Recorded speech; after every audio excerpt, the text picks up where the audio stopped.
This is an example of a logistic growth curve.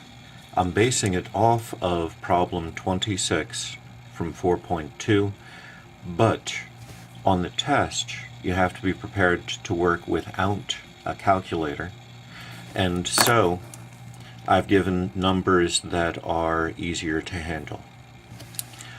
Logistic growth has a very distinctive graph.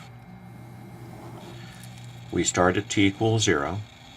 We're going to start at some initial position. Think of this as a number of animals that are released into the wild, or a number of animals that are placed into a particular zoo enclosure. Next, we are going to have an upper limit. This is known as a carrying capacity.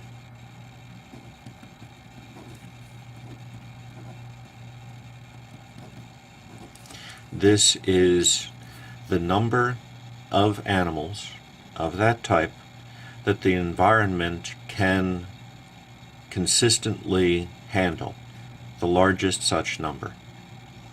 Now, initially, when the animals are released, they are going to move out, take over the habitat. So I expect to have exponential growth to begin with.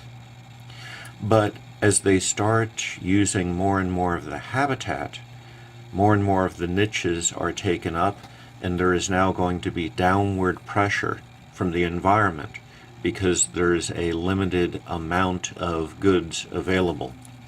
So that downward pressure is going to push against the growth curve until the growth curve approaches this equilibrium of the carrying capacity. If you have a graph like this, a logistic growth curve, constant over constant plus constant times e to the negative constant times t, the curve will look like this. What I want you to be able to label is what is the initial number released and what is the carrying capacity. And those numbers can be understood given the formula. For the initial number released, note that that happens when t is equal to 0. If t is 0, then the exponent is 0, e to the 0 is 1, 98 times 1 is 98, 98 plus 2 is 100. 10,000 over 100 is equal to 100. So in this case, the initial distribution was 100 animals.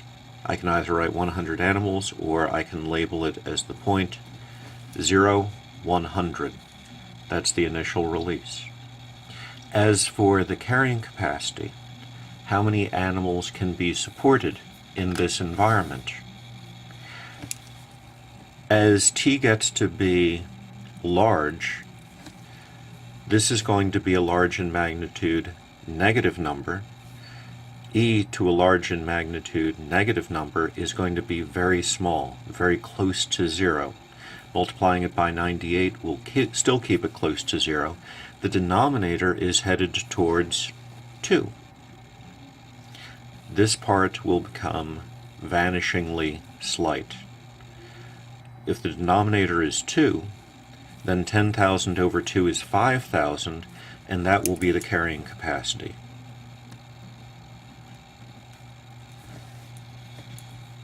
In this case, I will write it as n equals 5,000.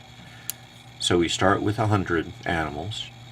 They start by experiencing near exponential growth, but they are pushed down by the limit of the environment to sustain them until they approach their carrying capacity.